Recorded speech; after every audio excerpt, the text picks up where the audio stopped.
ጌታ ሆይ በመንግስት በመጣ ጊዜ ምን በለኝ አስበኝ። ድንቅ ጸሎት ከወንበዴ የተገኘ የማይመስል ለኛ ለወንበዴዎቹ የሚጠቅም ትልቅ ጸሎት። እኛ ቢሆን የጻፍነው አባታችን እንጀራችን ስጠን ብለን ነው የምንጀምረው። መጀመሪያ ሆዴን ነው፣ ስጋዊ ነው ልመናችን።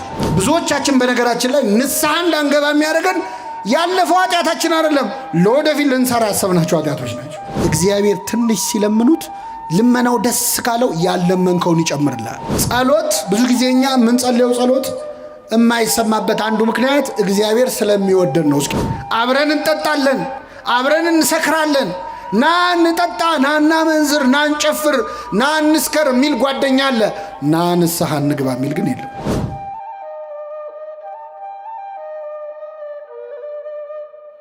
አንተ አዳኝ ነህ ባይ አይደል?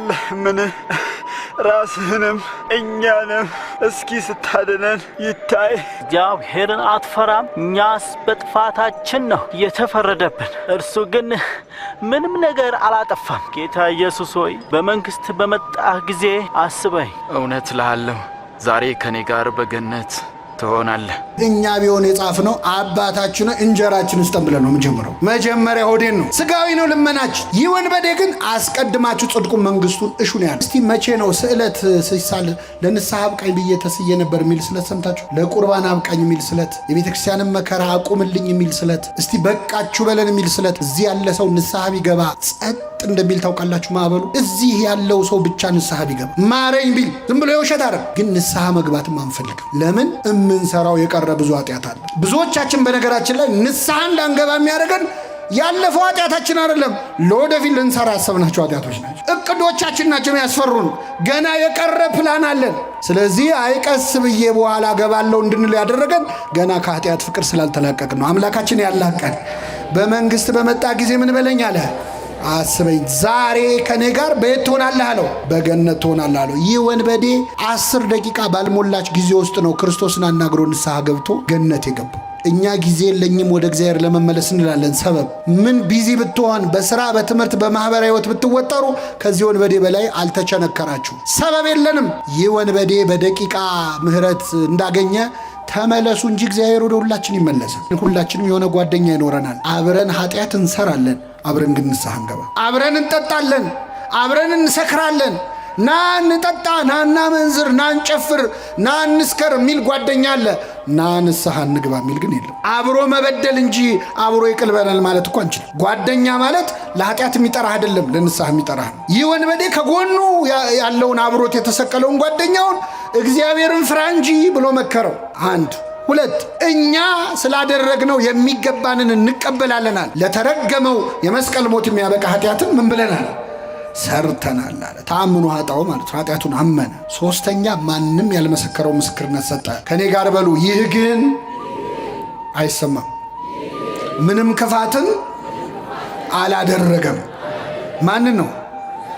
ክርስቶስ። እኛ ለራሳችን እንኳን ይቅርታ እናደርግም። እሱ የሚምረንን ያህል፣ እሱ የሚተውልንን ያህል እኛን ተውም ለራሳችን። አንተ ራስን ይቅር ባትለው ራሱ እግዚአብሔር ይቅር ይላል፣ ይምርሃል። እና አንዳንዴ ምህረቱ ከሰው አይምሮ በላይ ሆነና አይ እዚህ ጋማ ይበቃል እንላለን። እኛ እስከሆነ ልክ ስለሆነ ይቅር የምንለው እግዚአብሔርም እንደኛ እንዲሆን እንጠብቃለን። እሱ ግን እንደዛ አይደለም። እኛ ሰው ለመጥላት ሰበብ ነው የምንፈልገው፣ እግዚአብሔር ሰው ለመውደድ ሰበብ ነው የሚፈልግ። እኔ በምን ልቀየመው እያልን ነው እኛ መከራ የምናየው፣ እሱ ደግሞ በምን ልማረው ብሎ ነው መከራ የሚያየው። ሰሎሞን ጸሎት ጸለየ። ይገርማቸዋል። መጣና መቅደሱን ሰርቶ ተንበረከከ። ምን ብሎ ጸለየ መሰላችሁ? እንደው ጌታ ሆይ ሌላ አይደለም ጥበብንና ማስተዋልን ስጠኝ አለ። ሲለው ምን አለ እግዚአብሔር? ሀብት አልለመንከኝም፣ ዝና አልለመንከኝም፣ ወይም ደግሞ ጠላቶቼን ድል የምነሳበት ኃይል ስጠኝ አላልክም። አንተ የለመንከው ጥበብና ማስተዋልን ስለሆነ ሀብቱንም ዝናውንም ድል መንሳቱንም ጨምሬ ሰጥቻለሁ። እግዚአብሔር ትንሽ ሲለምኑት ልመናው ደስ ካለው ያለመንከውን ይጨምርልሃል። እግዚአብሔር ትንሽ ሲለምኑት ብዙ የሚሰጥ አምላክ። እግዚአብሔር ጸሎታችንን አስተካክሎ ይስማል። አሁን እኮ በእውነት እግዚአብሔር አቅንቶት ካልሆነ የኛ ጸሎት ነው። እየሰማችሁ ነው? ሲጀመር የኛ ጸሎት አንደኛ አባታችን ሆይ መቼ ጀመረን ከመቼው እንዳለቀ ገርሟቸው ያውቃል? አያውቅም? ብን ያለ ጸሎት ነው። ወይ ትኩረት የለው፣ ወይ ተመስጦ የለው። ለምነው ምድራዊ ነገር። ይህ ወንበዴ ከኛ እንዴት ተሻለ? ጌታ ሆይ በምን አስበኝ ነው ያለው። በምን? እኛ ለምነው መንግስቱን ነው ወይ እስቲ ዛሬ ጸልየነው የምንሄደው ጸሎት ስንገባ ጸልየን የገባው ጸሎት መንግስቱን ነው? እንደው አደራህን የመንግስትህን ነገር ብለናል። ምድራዊ ነገር እኮ ነው ልመናችን። ጌታ ሆይ በመንግስት በመጣ ጊዜ ምን በለኝ አስበኝ። ድንቅ ጸሎት ከወንበዴ የተገኘ የማይመስል ለእኛ ለወንበዴዎቹ የሚጠቅም ትልቅ ጸሎት ነው። የእኛ ንስሐ የማያስተካክለው ነገር የለም። ጸሎታችንን አርትቶ ስለሚሰማ ማለት ነው።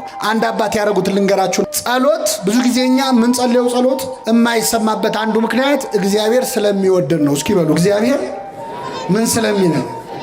ለምን መሰላችሁ? አሁን እዚህ መሃል ወላጆች አላችሁ። ልጃችሁ እንደው ቤት ውስጥ አይጥ አስቸግሯችሁ ለአይጥ ብላችሁ የገዛችሁት መርዝ ቢኖር ይህንን መርዝ በዳቦ አድርጌ ካልበላው ብሎ ልጁ ቢያለቅስ ወይ ልጄ ለምን ጓጉቶ ይቀራል ብላችሁ ትሰጡታላችሁ? ቢያለቅስስ አለቀሰ እኮ ትሰጡታላችሁ? እንገርፈዋለን እንጂ አንሰጠውም። ለምን? ልጃችን ስለሆነ። እግዚአብሔር አባት ነው። ስንት ክፉ ነገር ለምን ነው ይገርማቸዋል። ስንት ነገር የማይጠቅመን ክፉ ነገር ለምን ነው። ሲጀመር አቋምም የለንም እኛ እኮ ስንጸልይ ታውቃላችሁ። ዛሬ በአብዛኛው የማየው ወጣቶች ነው። የወጣቶች ጸሎት ብዙ ጊዜ ከጋብቻ ጋር የተያዘ ነው አይደለም? አዎ አንድ ወጣት ይመጣና አንዲትን ሴት ይወዳል። እንደው ጌታ ሆይ መድኃኔዓለም እችን ልጅ እጄ ካስገባ የዛሬ ዓመት ድባብ ነው የምሰጠው ይላል። ተስሎ ሄዶ ሳምንት ሳይሞላ ይመጣና ጌታ ሆይ እችኛዋን ተዋትና እንዴ ማመልከቻ እንኳን እኮ ሽርዝ ድልስ ሲበዛው ሪጀክት ይደረጋል። እንኳን ጸሎት ማለት አቋም የለንም። ዛሬ የምንፈልገው ሌላ፣ ነገ የምንፈልገው ሌላ፣ ዝብርቅርቅ ያለ ጸሎት ነው የምንጸልየው። ግን ይሰማናል እግዚአብሔር። አይገርም? ጸሎቴን ያልከለከለ በሉ እስኪ እግዚአብሔር ይመስገን። ምን መሰላችሁ? ልትጸልዩ ስትመጡ ዝም በል ይላል እግዚአብሔር። ስንት ነገር ስታወራ ከቤት እዚህ እስክትደርስ እያማሽ መጥተህ ተሳድበህ ክፉ ተናግረህ መጥተህ አማትበህ ልትጸልይ ስትል በል ዝም በል በዚህ አፍማ እንዳጠራኝ ይላል። ጸሎቴን ያልከለከለ እግዚአብሔር ይመስገን ይሰማናል። የመላእክቱን ምስጋና በሰማበት የእኛን ይስማ። አይገርምም? መላእክትን በሰማበት ይሰማናል። የእነሱን መዝሙር በቅድስና የሚዘምሩትን በሰማበት የእኛን ይሰማል። ከኃጢአተኛ አፍ ምስጋና ለምኔ ነው አይልም። በኃጢአት ተወደስኩ፣ በኃጢአተኛ ሰው አፍ ተወደስኩ ብሎ አይቀየምም። ይሰማል፣ ያርማል። ጸሎቶቻችንን የሚጠቅሙንን ወስዶ የማይጠቅሙንን ይተውልናል። የለመነውን ሁሉ ስላልሰማን ስሙ የተመሰገነ ይሁን። የለመነውን ሁሉ ቢሰጠን ገደል እንገባ ነበር። እምንለምነውን እንደማናውቅ ያውቃል። ይህ ወንበዴ ግን ብዙ እርማት የማያስፈልገው ጸሎት ጸለየ። በመንግስት በመጣ ጊዜ ምን በለኝ አለ። አይ የለም ጊዜዋን ብቻ አስተካከላት እግዚአብሔር። ጊዜዋን በመንግስት እስክመጣስ አላስጠብቅህም። መቼ ከኔ ጋር ትሆናለህ? እውነት እልሃለሁ ዛሬ ከኔ ጋር በገነት ትሆናለህ። እና እውነተኛ ባህታዊ ነው ይሄ የምላችሁ። በዋሻ ውስጥ ሆኖ ሲጸልይ አንድ አባት ይመጣሉ። እኛ አባት በጀልባ ተሳፍረው እስቲ እዚች ደሴት ላይ ትንሽ አረፍ ልበል ብለው አረፍ ሊሉ ሲገቡ ድምፅ ሰሙ። ተከትለው ሲያዩ ሰውነቱ በፀጉር የተሸፈነ ሰው ይጸልያል እያልጎመጎመ። ቀረብ ሲሉ በጣም ያስፈራ ሰው ገረማቸው። ጸሎቱን ግን ሲሰሙ ደነገጡ።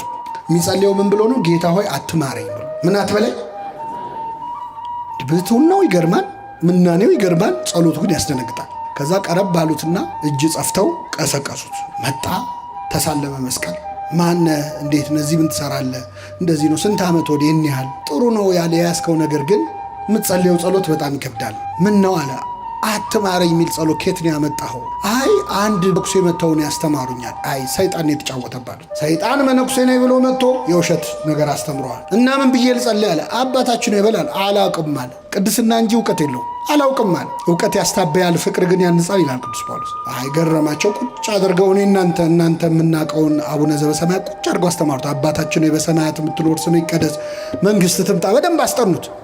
ከዛ ሲችለው በል በቃ እኔ ልሄድ ነው ብለው ተሰናብተውት በጀልባ ተሳፍረው ሄዱ። ቆሞ ሸኛቸው፣ እጁን እያወዛወዘ በጣም ደስ ብሎት በፍቅር አሁን አዲስ ጸሎት ተምሯል። ሊጸልይ ወደ ዋሻው ተመልሶ ጀመረ ጸሎቱን። አባታችን ሆይ በሰማያት የምትኖር ስምህ ይቀደስ ብሎ ጠፋበት። ቆይ ልመልሰው።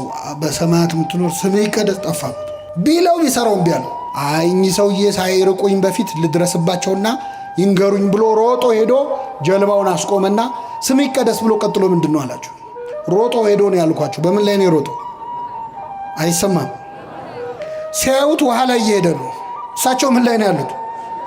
እና ስምህ ይቀደስ ብሎ ምንድን ነው ሲላቸው፣ በሌኔ ወንድም እንደ ድሮ አትማረኝ ብለህ ቀጥል አሉት። እግዚአብሔር ጸሎቱን ሰምቶታል? አልሰማውም?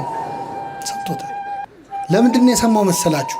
እግዚአብሔር የሰማው ያለውን ሳይሆን ለማለት የፈለገውን ነው። እግዚአብሔር ለማለት የፈለግነውን ይስማን። አዎ ልባችን ውስጥ ያለውን ድረስ ጠልቆ ነው የሚሰማው። ከጥልቁ ጠራው እንዳለ ነብይ እግዚአብሔር ዳዊት ማለት ነው። እና ይህ ወንበዴ ጌታ ሆይ በመንግሥትህ አስበኝ ባለው ጊዜ ፈጥኖ የመለሰ መድኃኔ ዓለም ክርስቶስ የሁላችንን ጸሎት ፈጥኖ ይስማን። ሀገራችንን ቤተክርስቲያናችንን ሰላም ያድርግልን። የሰማነውን በልቡናችን ጽላት ይጻፍልን።